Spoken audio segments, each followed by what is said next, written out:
राधे राधे हरि ओम। आज हम भगवान विष्णु के अवतारों का वर्णन समझेंगे, जानेंगे।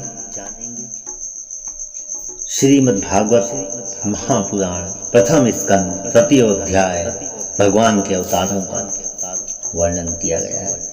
श्री सूत जी कहते हैं, सृष्टि के आदि में भगवान ने लोकों के निर्माण की इच्छा होते ही उन्होंने महत्तम आदि से निष्पन्न पुरुष रूप ग्रहण किया।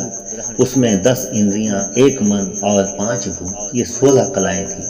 उन्होंने कारण जल में शयन करते हुए जब योग निद्रा का विस्तार किया, तब उनके नाभि सरोवर में एक कमल प्रकट हुआ और उस कमल से प्रजापतियों के अधिपति ब्रह्मा जी उत्पन्न हुए।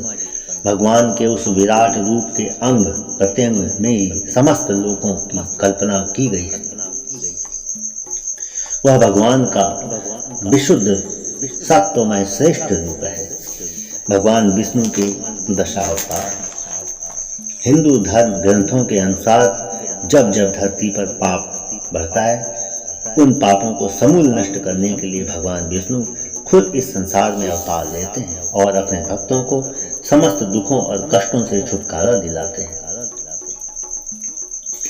आज हम जगत नारायण श्री हरि विष्णु के 10 अवतार,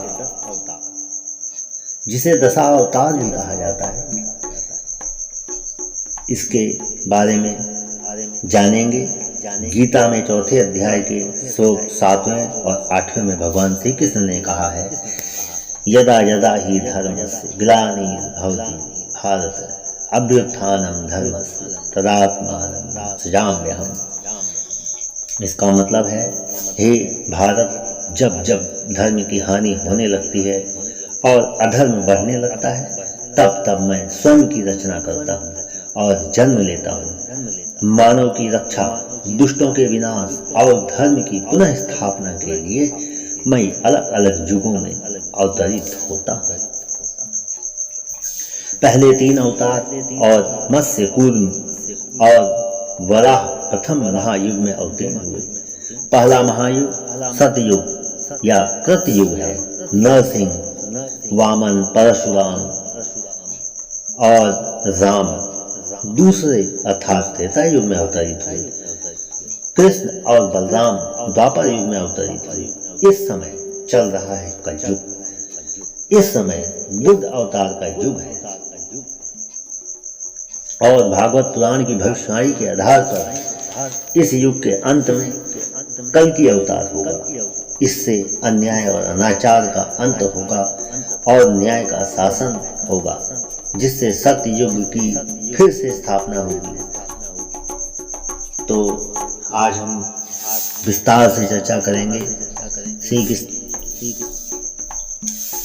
श्री हरि के दशावतारों के बारे में। पहला है मत्स्य अवतार। पुराणों के अनुसार एक दैत्य जिसका नाम है ग्रीव था। उसने वेदों को चुराकर समुद्र की गहराई में छुपा दिया, जिससे पूरे संसार से ज्ञान लुप्त हो गया था। तब भगवान विष्णु ने मत्स्य अवतार में आकर हयग्रीव वध कर वेदों की रक्षा करी, लेकिन उस विलुप्त ज्ञानमय संसार को नष्ट करके पुनः नवीन संसार का सृजन करना जरूरी था। इसके लिए प्रलय लाना आवश्यक था।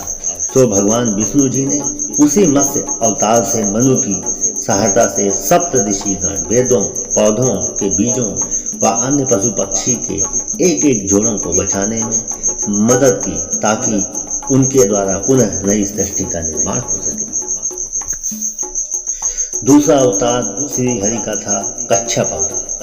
कूर्म अवतार को कच्छप अवतार भी कहते हैं। इसमें भगवान विष्णु कछुआ बनकर के प्रकट हुए थे। कच्छप अवतार में श्री हरि ने समुद्र मंथन के समय मंदार पर्वत को अपनी पीठ पर धारण किया था, जिससे देवता और राक्षस अमृत पाने के लिए समुद्र मंथन कर सके। यहीं पर 14 रत्नों के साथ हलाहल स्कूप उत्पन्न हुआ था, जिसे महादेव ने भक्ति की सहायता के लिए अपने गले में धारण किया और नीलकंठ कहलाए। अगला अवतार वराह अवतार। वराह अवतार हिंदू धर्म ग्रंथों के अनुसार भगवान विष्णु के 10 अवतारों में से तीसरा अवतार है। हिरण्याक्ष जो हिरण्यकशिपु राक्षस का भाई था, उसने पृथ्वी का हरण कर उसे समुद्र की गहराई में छुपा लिया था। तब भगवान विष्णु ने वराह अवतार में आधे मानव और आधे सूअर का रूप धारण कर हिरण्याक्ष का वध कर पृथ्वी को मुक्त कराया। पुराणों के अनुसार चौथा अवतार नरसिंह अवतार है। इस अवतार में लक्ष्मीपति नरसिंह मतलब आधे शेर और आधे मनुष्य बनकर प्रकट हुए थे। नरसिंह अवतार में उन्होंने अपने भक्त प्रहलाद की रक्षा के लिए उसके राक्षस पिता हिरण्याकश्यप का वध किया था। हिरण्याकश्यप उसी हिरण्याक्ष का भाई था जिसे वराह अवतार में भगवान विष्णु ने मारा था। अगला अवतार वामन अवतार। भगवान विष्णु का यह 5वां अवतार है, वामन अवतार। इसमें भगवान बटुक ब्राह्मण बालक के रूप में धरती पर आए थे और प्रहलाद के पौत्र राक्षस राज बलि से, जो महादानी थे और जो त्रिलोकपति भी थे, उनसे दान में 3 पद धरती मांगी। राजा बलि ने जब 3 पद धरती नाप कर लेने को कहा तो बटुक ब्राह्मण रूपी श्री हरि ने अपना कद इतना बड़ा कर लिया कि वो तीनों लोकों में नहीं समा सके और अपने 3 कदम में वामन अवतार रूपी श्री हरि ने स्वर्ग, पाताल और भूमि को अपने पैर से नाप कर राजा बलि से समस्त लोग पुनः प्राप्त कर लिया। परशुराम अवतार। परशुराम भगवान शिव के परम भक्त थे। भगवान शिव ने यह नाम उन्हें दिया था। पुराणों के अनुसार सहस्त्रार्जुन नामक राजा ने समुद्र मंथन से उत्पन्न कामधेनु गाय उनके पिता ऋषि जमदग्नि के आश्रम में से बलपूर्वक ले ली। जब परशुराम जी को यह बात पता चली तो उन्होंने सहस्त्रार्जुन को उनकी सेना समेत वध कर दिया। कुछ समय बाद सहस्त्रार्जुन के पुत्रों ने पिता की मृत्यु का बदला लेने के लिए ऋषि जमदग्नि की हत्या कर दी और धड़ अपने साथ ले गई। इससे क्रोधित होकर उन्होंने सहस्त्रार्जुन के पुत्रों का वध कर दिया, परंतु उनका क्रोध शांत नहीं हुआ और उन्होंने 21 बार इस धरती से क्षत्रियों का विनाश किया। देखा जाए तो क्षत्रियों के अहंकारी विध्वंस से संसार को बचाने के लिए ही इनका जन्म हुआ था। श्री राम अवतार। त्रेता युग के मर्यादा पुरुषोत्तम भगवान श्री राम की जानकारी तो हम सभी को है। पृथ्वी पर राक्षस राज रावण के आतंक और पाप से समस्त संसार को बचाने हेतु प्रभु श्री राम ने जन्म लिया। इसके बाद उन्होंने अहिल्या उद्धार के साथ कई राक्षसों के प्राण हर उनको वैकुंठ निवासी होने का अवसर दिया। अगला अवतार श्री कृष्ण अवतार। द्वापर युग में जन्मे यशोदा नंदन श्री कृष्ण भी विष्णु के अवतार हैं। अपने मामा कंस के अत्याचारों से मथुरा निवासी युग को मुक्ति दिलाने उन्होंने स्वयं देवकी के 8वें पुत्र के रूप में जन्म लिया। इसके साथ ही समस्त भारतवर्ष के व्याप्त अधर्म को समाप्त कर धर्म की पुनर्स्थापना हेतु धर्म युद्ध में अर्जुन के सारथी बन पूरे युद्ध को निर्देशित किया।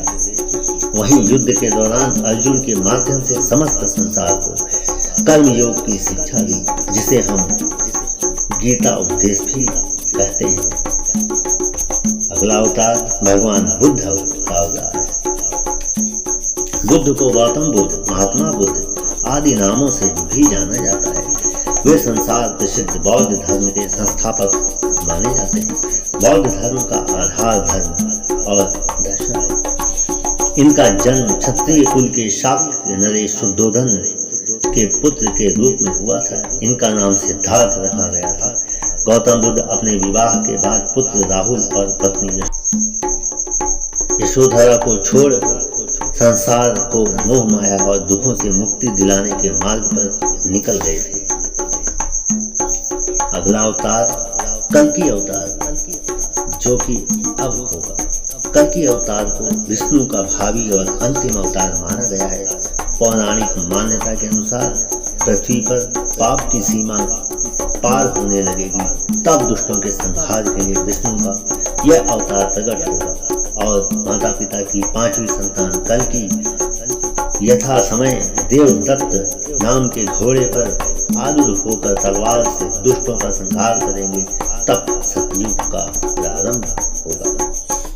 दोस्तों, ये सभी श्री हरि, भगवान श्री हरि, तो दोस्तों ये सभी भगवान श्री हरि के दशावतार का वर्णन था। इसको सुनने से बड़ा